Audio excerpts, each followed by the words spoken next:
ধুস, কি হলোটা কি? এই যে শ্বশুর বাড়ি গেলাম, 400 টাকার ফল, 600 টাকার মিষ্টি, আর তোমার মা কি করলো, 500 টাকা হাতে ধরে দিয়ে বললো, জামাই বাবা জীবন রাস্তায় যদি কিছু পাও খেয়ে নেবে। 500 টাকা তো লস হলো। কেন, তুমি কি ওই বাড়িতে ফল আর মিষ্টি বিক্রি করতে গেছিলে নাকি?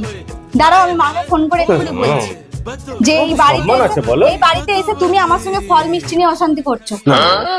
আমি এক্ষুনি বলছি মাকে না, না, ফোন না। করে, আমি এক্ষুনি না বলছি। না না, মাকে বলার দরকার নেই গো, আমার সম্মান আছে আচ্ছা বলো? ঠিক আছে ঠিক আছে, মা যে 500 টাকাটা দিয়েছো ওটা দিয়ে দাও। No, no, no, no.